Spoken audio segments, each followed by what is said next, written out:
Picture this. A 14-year-old girl steps up to compete in one of the most brutal motorsports on Earth. Her opponents? Grown men with decades of experience. The terrain? Vertical rock faces that would make most people turn back. But Caitlin Boren isn't most people. While other teenagers were worried about driver's ed, she was already a sponsored professional athlete, crushing competitions across the country. This is the story nobody talks about, how a kid from Hurricane, Utah, became one of the most feared competitors in extreme rock crawling, and how she hustled her way into the big leagues before she could even legally drive on public roads. Most kids beg their parents for video games. Caitlin Boren begged hers for seat time in a rock crawler. At just 11 years old, she was already behind the wheel, learning to navigate some of the most unforgiving terrain in southern Utah. Her teacher? Her father, Kevin, who'd been obsessed with rock crawling for over 2 decades but had one major problem: finding a consistent co-driver and spotter. The sport demands 2 people, a driver and a spotter who guides them through impossibly tight courses marked by orange cones. One wrong move, one miscommunication, and you're looking at a rolled vehicle or a destroyed suspension. Kevin made a decision that would change both their lives. Instead of searching for another adult teammate, he put his daughter in the driver's seat. What started as casual trail runs quickly revealed something unexpected. Caitlin had natural talent. She understood vehicle dynamics, spatial awareness, and how to listen to her spotter's instructions with laser focus. By the time she was 13, she wasn't just playing around anymore. She was ready to compete against the best in the world, and her father knew it. The question was whether the rock crawling community was ready for her. When Caitlin entered her first WE rock competition, nobody knew what to make of her. A teenage girl in a field dominated by weathered men who'd been crawling rocks longer than she'd been alive. The format is merciless. Teams have exactly 10 minutes to navigate through a series of gates marked by cones, climbing over boulders the size of cars, dropping down near vertical descents, and threading through gaps so tight you can barely fit a credit card between your vehicle and the rock face. Hit a cone?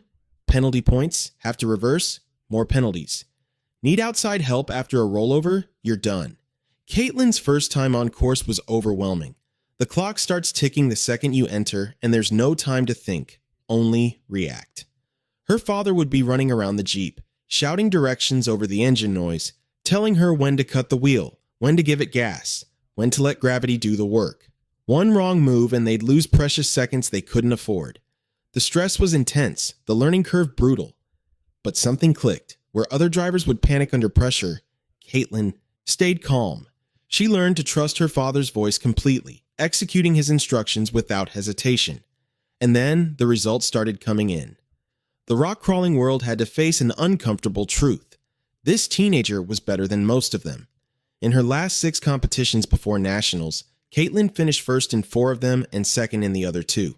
She wasn't just participating, she was dominating. Competitors who'd spent years perfecting their craft were getting beaten by a kid who couldn't even drive herself to the events.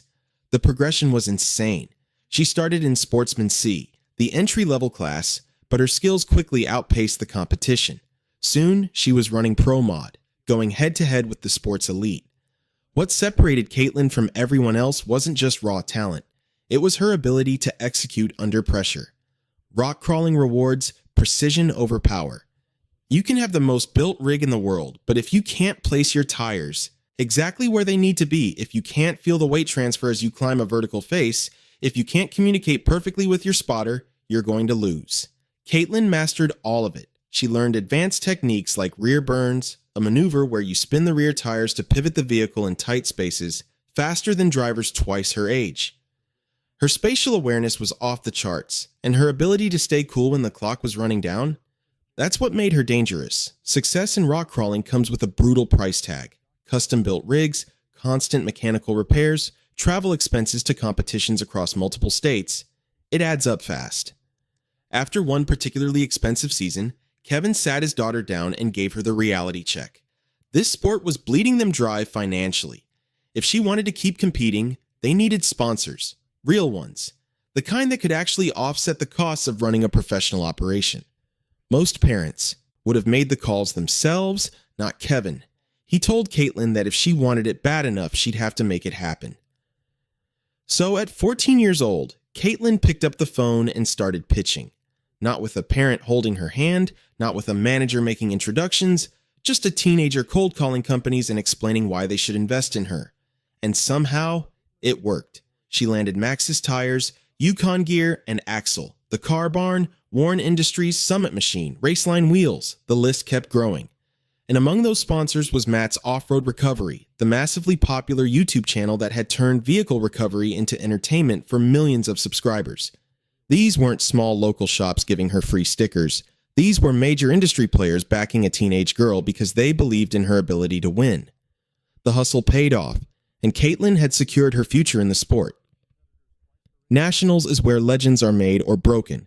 The best rock crawlers from across the country converge for one event, and only the elite walk away with trophies. Caitlin rolled into the Grand Nationals knowing she had a target on her back. She'd proven herself in regional competitions, but this was different. The courses were harder, the competition fiercer, and the pressure immense. Her main rival?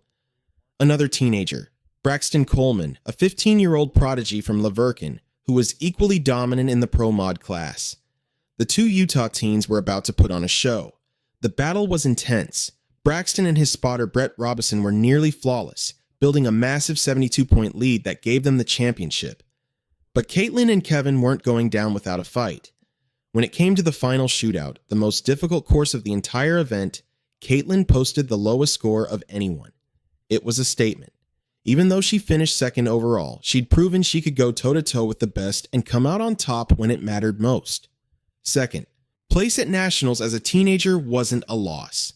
It was a warning to everyone else that she was just getting started, and the rock crawling community knew it. Behind every trophy is a lifestyle most people never see. Caitlin spent over 90 hours on the road in a single season, traveling to competitions in Texas, Oklahoma, Colorado, Washington, and New Mexico.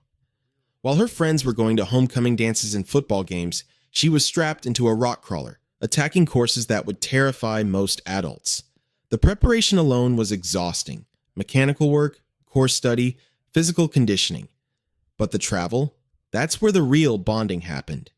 Kevin and Caitlin spent countless hours in trucks, driving through the night to make it to the next event, talking about strategy, life, and the sport they both loved. For Kevin, watching his daughter succeed was emotional in ways he didn't expect. Standing on the podium, seeing her hold a trophy after beating competitors his own age, it brought him to tears. This wasn't just about winning. It was about the time they'd invested together, the trust they'd built, and the unique relationship that rock crawling had given them. Not many fathers get to share something like this with their daughters. The sport had become their connection, their shared language. And for Caitlin, having her dad as her spotter meant everything. She trusted him completely, knew he'd never steer her wrong, and understood that their success was built on communication and respect. It was a partnership in the truest sense. There's a reason Caitlin beats grown men consistently, and it's not luck. Rock crawling rewards a specific skill set that has nothing to do with physical strength. It's about finesse, patience, and the ability to read terrain in real time. Where other drivers see an impossible obstacle, Caitlin sees a line, a specific path where tire placement, momentum, and weight distribution align perfectly to get through. She's learned to feel the vehicle in ways that take most people years to develop. When the rear end starts to slide, she knows exactly how much throttle to apply. When she's balancing on 3 wheels on a near vertical face, she trusts the physics. But the real advantage? Her ability to execute her spotter's instructions instantly. In rock crawling, hesitation kills your time. When Kevin tells her to turn the wheel hard left while reversing and giving it gas, she doesn't question it. She does it. That level of trust and communication is rare, even among professional teams. Add in her mastery of advanced techniques like rock bouncing, using throttle bursts to hop the vehicle over obstacles, and you have a driver who's genuinely elite. The off-road community has taken notice. She's not just good for her age, she's legitimately one of the best in her class, period. And she's still a teenager. Today, Caitlin Boren continues competing at the highest levels of rock crawling, adding to her collection of podium finishes and building her reputation as one of the sport's rising stars. Her story isn't just about a talented kid who got lucky. It's about someone who saw an opportunity, worked harder than everyone around her, and refused to let age or gender define what she could accomplish. She picked up the phone and hustled for sponsors when most teenagers are still figuring out how to do their homework. She mastered a brutal motorsport before she could legally drive on public streets, and she did it all while maintaining the humility and focus that separate true champions from people who just win occasionally. The rock-crawling world knows her name now, and if she keeps progressing at this rate, the rest of the motorsports world will too. This is just the beginning.